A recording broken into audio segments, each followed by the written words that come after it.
Hello po. Gawin natin tong code tracing activity. Then, ang instruction is record uh, the code tracing activity for the following program. Assuming the input value is 12. So, alam ko, lumabas to sa exam. Pero hindi ako gumamit ng Visual Studio Code. Instead, gumamit ako ng paper and pen. Pero for this recording, gagamit ako ng Paint kasi mahirap sa camera, nagbo-blur siya. So, eto kasi ang ginawa ko line by line, procedural naman siya. So, basahin lang natin. Ito yung headers. Standard input naman siya for printf and scanf. Main function na walang argument. So, ito yung program. Start ng program. Nag-initialize ng value and current and next. So, may value na sila. Dalawang 0, isang 1. So, prenomp yung user. So, ito dito natin lalagay yung 12 kasi ito yung hinihingi ng instruction. So, integer siya. Save na siya sa n. So, ito na yung value nung n. So, dito naman siya, naglagay siya ng condition. Ngayon, kailangan daw, pag daw ito ay naging true, which is n is less than 1, which is 0 or negative numbers, tapos, n is greater than 45. Ibig sabihin 46 onwards. So, yun. Hindi siya pwede. Ipoprompt siya na invalid input. Kailangan ayusin mo siya. Ito, mali ito. Gawin natin itong 45. Tapos new line siya. So, pag ito, return 1, ibig sabihin, ipoprompt niya, ibabalik siya dito. Si user. Kailangan ayusin niya yung input niya. Kailangan it's either 1 to 45 na ang ilalagay niya. Pero since in-instruct tayo na dapat 12, so ito yung gagamitin. So, next line is a loop condition, for loop. So, nandito na si 12 sa n. Ngayon, ang condition, in-initialize niya sa 1. So, itong I na to, dapat maging 12 siya. So, ito yung increment value niya. Uh, ito yung magiging way para ma-reach natin yung condition para mag-stop yung loop, which is ito, kailangan maging siyang 12. So, every iteration, maglalagay lang tayo ng plus 1. So, mag-iterate siya ng 12 times. Kasi, 1 lang naman kada iteration. So, may kita natin, ang unang print niya dito sa console or sa command prompt ay ito. Percentage %t, tapos may space to eh. So, current. So, ang current ay 0. So, makikita mo sa console, ito lang yung lalabas, yung 0. Ngayon, ang ginawa ni program, ay in-update niya yung value ng next. Ginawa niyang current, which is 0, tapos plus 1. So, ang current value na ng next ay 1. 1 pa rin kasi 0 naman yung current eh. Ngayon, in-update niya ulit yung current. So, ang next ito yung next eh. So, ito yung 1, which is dito, nilagay lang natin dito. Tapos yung current, which is 0. Ito, nandito siya.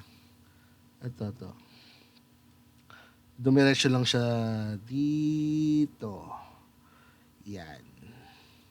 So, next minus 0 is equal to 1. So, ito na yung value ng current. So, sa first iteration, ang na-print na value ng current, ito yung printed na current,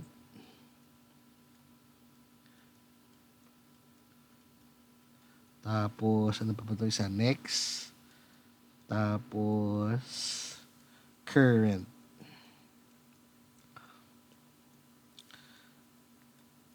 So, ang ginawa, ito yung first iteration, ito, 0 to, 0, tapos yung next, 0 plus 1 is equal to 1. Tapos, current, ito yung next one. Minus lang daw sa current, which is ito. So, ang sagot ay 1. Tapos, nasa 2 na tayo. Loop 2. Ang current value ay 1. So, ibaba natin siya dito. Tapos, yung formula nitong next, 1, which is itong current na to, ilagay lang natin dito, plus, current value niya, ito. So, lagay natin to 1. Dito lang siya.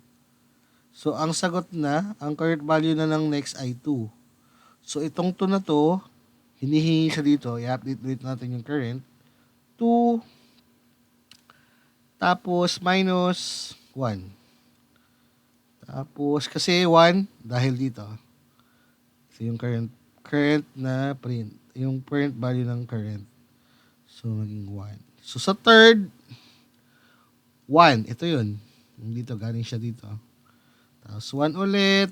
Plus, 2 naman. Kasi ito na yung value ng next eh. Ito. So, dito. So, magiging 3. Anong current value ng next? 3. Kasi nandito siya. Anong current value ng current? 1. So, 2. So, sa next iteration na 4, 2 na yung value ng printed current. Ngayon, punta tayo ng Visual Studio for more visual. So, detail lang natin. Dito, 12. Input natin dito, 12. Kasi ito yung nire-request ng ganun. Ito, kinorek na natin siya. Ito yung condition. Return 1 lang para dito, bumalik siya dito. Tapos, ito yung condition for loop. So, ito nga, 0. Tapos, ito, so, ang current ay 0. Next is equal to 0 plus 1. Ayan, dito, galing siya dito. Ayan. Next plus 1. So, ang sagot, next is equal to 1. Ito naman, update natin yung current. Current, ang next ay value ng 1. Ang current value ng next ay 1. Tapos, ima-minus lang natin sa 0 kasi yun yung value nito. Nandito siya, oh, nasa taas. Tapos yun, ang value na nito ay 1.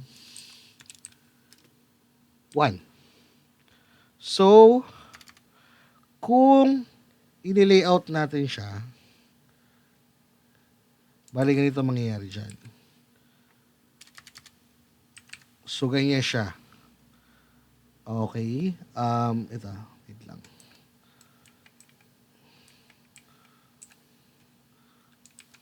So, 1. Ito yung loop 1. 0. 0 yung current version ng current. Ang value ng next ay 0. 0. Ito yung current eh. 0. Tapos, ang value ng next ay 1. So, 0 plus 1, 1. So, ito na yung value ng next. 1 pa rin. Tapos, yung current value naman ng current, yung kinuha natin itong 1 na to, nilagay lang natin dito. Tapos, yung 0 na to, galing dito. So, 1 minus 0 equals 1. So, itong 1 na ito, pupunta na siya sa second iteration. So, magiging 1 na siya. Tapos, ilalagay lang ulit natin siya dito as current value plus itong value na to. Kasi ito yung current value ng next eh. So, 1 equals 2. So, ito na yung value ng next sa second iteration. So, ilagay lang natin siya dito kasi ito yung hinihingi. I-update natin yung value ng current. So, kung ito yung value ng next, ang value ng current ay ito, 1. So, 2 minus 1 is equal to 1. So, sa third iteration, 1 ang gagamitin natin. Ito lang siya. Oh. Nandito lang siya. Binaba lang siya. Sinusundan lang natin itong tatlong to. Ngayon, ang output mo sa console or sa command prompt, ito. So, bali parang ang lumalabas sa screen mo, 0, space 1, tapos space 1, tapos hanggang 12. So, ang dami. So, kailangan natin siyang i-shortcut para matapos agad tayo. So, ito. So, ayun. So, makikita mo na ang value niya ay 0, 1, 1, 2, 3, 5, 8, 13, 21, 35, 59, 89. So, parang ang logic niya, sinundan naman natin siya dito eh. So, parang pag makikita mo dito yung pattern, 0 plus 1, 1. 1 plus 1, 2. 1 plus 2, 3. 2 plus 3, 5. And so forth. So, yun. Basta pag nagko-code tracing lang, ah, dahan-dahan lang, basahin mo lang yung logic, tapos sundan mo lang yung line per line. Kasi procedural lang naman siya eh. So kung nag-update, piniprint niya to, ibig sabihin ito yung lumalabas sa console. Tapos, ina-update niya lang yung variable. So follow mo lang siya. Hindi naman siya complicated. Simple lang naman siya. Ngayon, pag nakita mo na yung formula, nakikita mo na yung pattern, madali na siyang isolve. So, ayun. Ilan natin for demonstration purposes. So, ito yun. Lagyan natin yung 12. Same. So, nag-run na rin ako kanina. So, yun. Tama naman. Tama naman yung output natin. Same lang. Pag initialize ay 12. So, yun po yung program. Sana po ay naintindihan. Yan. Thank you.